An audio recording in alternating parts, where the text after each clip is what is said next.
Well, at the time, I don't think it really it just came together so fast. One of my partners that I did time with, named Carlton Joshua.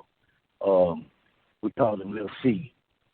I got in touch with Lil C. He had always told me, me and Lil C always chopped it up. We was always cool, and he always told me, man, if you need a favor, or anything, holler at me. I'll shoot Jay your music. So I was like, okay, cool. One day we had did the Trinity Garden Cartel album, The Ghetto My Hood, and after The Ghetto My Hood, that's when Face and Rap A Lot was just continuing to blow up, from all the years of, just trying to just grind and grind. So success was paying off. So, it was hot right then at that moment.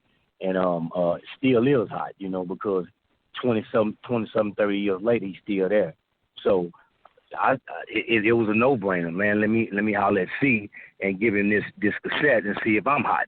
If I'm hot like that, shit, I mean, I know, I could get some type of money out this. My thing, again, thinking that I'm trying to get some money. I'm trying to get up out of this situation that I'm in on these streets, ducking everything that I'm supposed to duck, So I gave it to C, and C hit me back 3 days and told me that Jay wanted to meet up with me.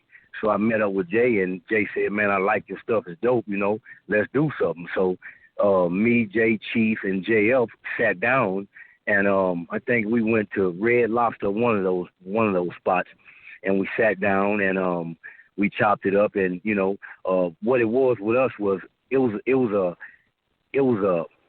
a verbal agreement, with us. It wasn't a contractual agreement. It was a verbal agreement. If you like this deal, then you could sign on. If you don't like it, then you could go your way and everything is good. And that's all it was, man. It was really on some 100, with us. Never been said before, but it's said now.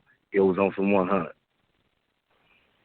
So verbal agreement, and I mean that's rare. You know what I'm saying? You don't really see that. Definitely. But it shows the amount of respect that you had for him and he had for you guys. Jay, one of those cats, man, that he fair.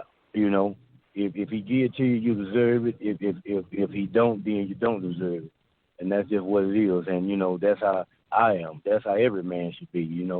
And that's just how it went. It was just on some real, like I say, 100. No more can be said about it. Yeah. Oh yeah, definitely. Well, I'll tell you what, those some classic records, and the roster that you guys had. I mean, Gangsta Nip, Big Mello, 3-2, rest in peace. Yeah, man. The list goes on and on and on, man. Like you said, Fifth Ward Boys, DMG. All you guys were. You know what I'm saying? I could talk to you all night about memories of all them dudes, man. I mean, all of us, man. We just, we was always around each other in some type of way. Always. Every one of them dudes you just said, man. I mean, we was always some type of way, Bun B, I mean, all of us, man. We was always around each other, Gangsta Nip, 3-2, like you say, Mellow, any kind of, I mean, we was, because we ate, slept, and dreamed rap. That's what we was doing. We traveled together. We did shows together. It was just one of those things back then, man. But we was all street cats. At the same time. Because that's what we looked up to, street cats. But now, we give the younger guys something different to look up to because, if we can change, we know that they can make a change. So, that's what it's about now.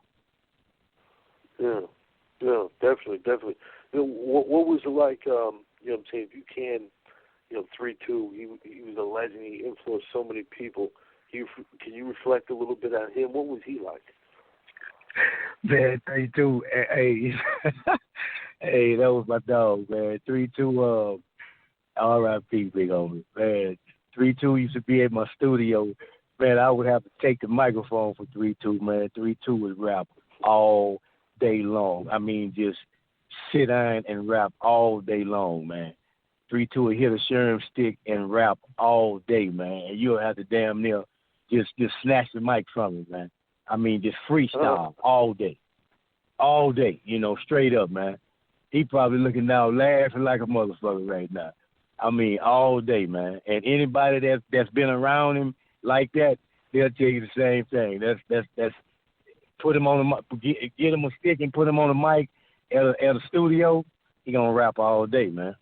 And he was just him. He was 3-2. He was 3-2. He was 3-2. Big baby. What it do? I was so happy. I was so happy, man, that Snoop, sent that shout out to him and let the world know that he was the one that let everybody know, that we didn't love them hoes, back in the day. That was 3-2 word, what it really though, and what it do, and we don't love them hoes. So, I smiled about that, man, because that was something that was big, that, everybody know that 3-2 started that. Actually, man, a lot of stuff gets started out of H-Town, Saucy, Texas, period. It's not just H-Town, it's Texas, Saucy, and, all those type of slangs, man. I mean,